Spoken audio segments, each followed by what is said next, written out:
Hey guys, Katie Hunt here, and I am coming to you live from my home office in Cincinnati, Ohio. And I'm going to be talking to you today about some things that you really want to open your mind to, because these could be things that could absolutely be keeping you broke inside of your business, even inside of your personal life. It doesn't really matter. It could be a home business. It could be your personal life. It could be a brick and mortar business. You can just be a new entrepreneur, whatever it is. These are certain things that will keep you broke. How do I know? Because I've walked through all of them and I've had to overcome them, and you got to learn to confront them, because whenever you're up against the wall, right, you're lacking knowledge, and be okay with the fact that you're lacking knowledge. Just go find the information, pay to find the information, increase yourself to being an asset instead of a liability, right? Those that become an asset inside of the marketplace are those that invest in themselves. And that's just it, period, end of story. So I have, I was writing today, some of the things I wanted to talk about, and I really came across 8 reasons that could be keeping you broke inside of your business, inside of your personal life, whatever the case may be. And these are things that I personally have had to overcome. And also, too, things I didn't even recognize, right? Didn't even recognize that I was doing, because I've really been in business for myself pretty much my whole life. I've always had an entrepreneur mind. I've always either been the boss, I've been the operations manager, I've been the manager, I've always been in a situation, or I've been the entrepreneur as an athlete and as a personal trainer, right? And running health clubs for many years and stuff. So because of that, now stepping into more of an entrepreneurship role, right, where I'm helping other people inside of their businesses. I have noticed some things with especially newer people that go into business for themselves, or it could be people who've been in business with themselves for a long time. At least they think they have, but they are so broke, they're so in debt that they cannot pay attention. So listen. You want to confront these things, because it wasn't until I started confronting these things and I started to prosper a lot more where I was at, right? And being faithful with what's in front of me. So you want to start focusing on where you can get better, right? Where you can get better instead of where things are getting worse, or you're freaking out, or whatever the case may be. Because a lot of it has to do with you just growing up. It really does. And I've noticed people even in their 40s, 50s, and 60s, they fight growing up. They do. It blows my mind away. I know people in their 70s that are still children. It's insane. So here's the thing. The first thing, if you're constantly worried all the time, you're worried about what you got to do that day, what you haven't gotten done yet, and you're worried about money, you're worried about this, you're worried about that, that will keep you broke and stressed all the time. And is that something that you really want in your life? I doubt it, right? Friend, there's got to come a point where you're not, you gotta, like, for example, one of the things that I used to struggle with is that you have strengths and you have weaknesses. And I wouldn't want to pay someone to do things for me I knew that I was weak at, because I didn't feel like I had the money. And I would always worry about that. But here's the thing. Then I would teach myself the skill set on things that I'm really weak at.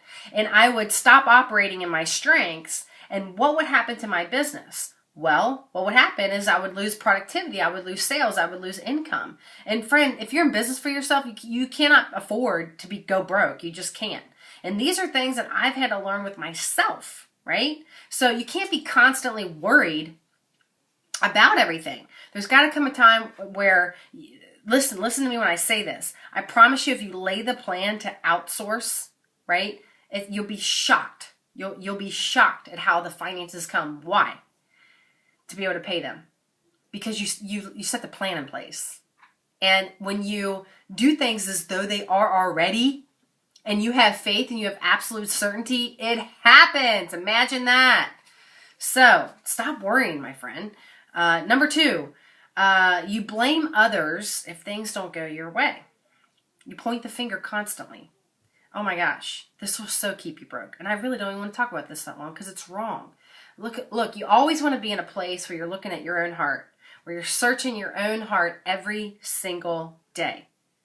Search your own heart. Stop pointing the finger. I don't care what it is. Stop pointing the finger. I know people that want to blame things on leadership. They want to blame things on their boss. They want to blame things on people. And that is why you are miserable. You're so ungrateful. You're entitled. You feel entitled to everything.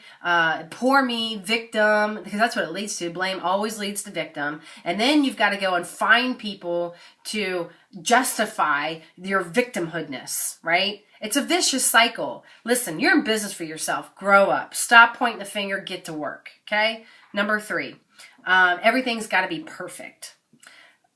This will keep you broke. Look. Trust me. Nothing's going to be perfect when you first go into business, especially when you're learning new skill sets, right? You have to just learn and apply, right? Just get to work. Nothing's going to be perfect. A perfect marketer is a broke marketer, all right? And that's just the truth. Number 4, you mismanage money. That's a no-brainer. Look, if you're mismanaging money, hello, you're not going to get more of it. You're just not. You might get it in chunks and lose it all, right? But you can't you have to have a plan for where your money is going to go. What's your purpose for that money? What is your purpose for that money? You can't just, I want to make money. I want $100 bills spitting at my computer and spitting into my hands. Listen, my friend, give me a break. Get to work, learn the skill sets, and learn how to manage money, period. Or you'll stay broke, okay? Number 5, you don't invest enough into your education, your knowledge. Listen, as I said earlier, you're an asset, and your income is directly tied to the value that you bring to the marketplace. And the only way to bring value is to increase your knowledge, okay? Get to work. Do the work, and you're going to find, here's what you're going to find. People are going to start seeking you out for information, right? Period. End of story. So invest into your education. Number 6, you spend too much time learning and not enough application. Look, there's a time for learning, and there is also a time for doing, but you want to get more in productive mode, doing mode, than just learning mode. You can only learn so much, right? Eventually, it just becomes so much information that you don't apply anything, and you're just paralyzed. You have to get to work. You eventually have to apply the information. That's how you master a skill, right? It's a no-brainer. Just the way it goes. Number 7, you hold others more accountable than you do yourself. It's like the same as pointing the finger, right? Listen, hold yourself more accountable than you do anybody else. And this is something that I've had to learn, and it's just the truth. Take full responsibility in the direction and decisions or wherever it is that you want to go all the time. I promise you, if you surrender to this, surrender to taking full responsibility. I've taken full responsibility for things that weren't even things I needed to take full responsibility for. But you know why I always take full responsibility? Is because I want to end whatever is causing the problem, right? And if there's a problem, typically, especially between other adults in business, which I've done business with people from all around the world, right? Anytime there's a conflict, someone's got to step in and take full responsibility. So I always do, because I don't care. Whether it's my fault or not, I'm always ready to take full responsibility because I want to move forward, okay? We've got a problem. What's the solution? How can we solve this problem? Let's move forward. If you have that kind of mindset, that kind of attitude, it's going to get you very far. And as a matter of fact, it's going to inspire other mentors, other coaches, or anybody that knows more than you do, maybe in a particular subject or industry that you're developing a relationship with, maybe a leader. They're going to be more apt to want to work with you because you're always solution oriented. And if you're always solution oriented, then it's a no-brainer. I mean, people are going to want to work with you. If you're lashing out at people and you're saying, how dare you not do this and how dare you not do that, or that person should have done this and that person should have done that, oh my gosh, you will stay way broke. As a matter of fact, you're probably someone that's still living in your past.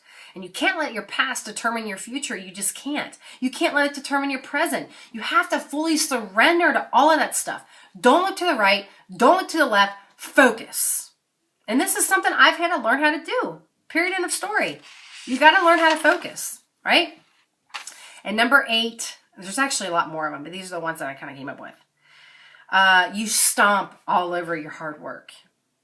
You spend all this time, all this money, all this whatever, and you are so used to this negative emotion that you allow to squash everything that you have done and pretend it never happened, right? And just say, oh, that didn't work. That's not being solution oriented, friend. Those negative emotions, they will keep you broke. And one of the best ways to overcome stomping all over your seed, right, is that you need to start focusing on being grateful. You've lost purpose. You've lost just basic things like gratitude, right? It's gratitude. Gratitude is what keeps us happy. It really does. I mean, a lot of things can keep us happy, but you know, it really all starts within. And that's something that I've had to learn how to do. I have had to learn how to be grateful. I write down things that I'm grateful for each day before, when I wake up in the morning, for me, I'm always thanking God and, and really thanking him, for another day I get to breathe. And then I go into I'm grateful for my new sheets. I'm grateful for, my nightstand. I'm grateful for, my business. I'm able to work from home and provide for my family and not have to stress, on days where it's cold, it's like -20, my daughter's off school, I'm able to stay home. I have that flexibility. I'm able to travel the world. I'm so grateful for so many things. Friends, you got to be grateful. Grateful. Because when you're not grateful, it shuts the door to blessing in your life. So stop stomping on all your hard work. Stop shooting yourself right in the foot just when you're getting ready to have another breakthrough. Because that's really all it is. Once again, once you're up against a wall, you're lacking knowledge. I know this. Oh my gosh. I can't tell you how many times I've sat at my desk and I said, okay, so I am lacking knowledge here. How can I get past this? What do I need to know in order to move forward? And don't get me wrong, I have good days and bad days with that. I've had days where I'm just on the way up, right? And then I've had months where I stagnate and go down, right? Because so we constantly have to self-motivate ourselves. It's just the truth. Always look within. And look, I promise you, you will prosper if you can confront these things so you don't go broke in your business, right? And look, if you're struggling with that, I want you to do something. I want you to, first of all, join me on Facebook. There's a link below this video. Join me on Facebook. I'm always, posting videos, tips, and tricks on how people can increase sales to, to their business, but also creative ways, maybe to teach you how to automate yourself, how to come online, how to really position yourself successfully online. And you can do that. And there's actually a link below this video that you definitely want to check out that will walk you through step by step that can help you increase cash flow to your business. So my friend, thank you so much. I'll see you on Facebook. I'll have other information below this video for you to just read, and that will help you increase, maybe life to your personal life. This could be all for a personal thing, but also to your business, to your home business. Maybe you're new as an entrepreneur. Listen, don't stay broke. And as one of my buddies says, go hard or go homeless, all right? There's only one way or the other. So my friend, I hope this blessed you today. I'll see you on Facebook. Take care.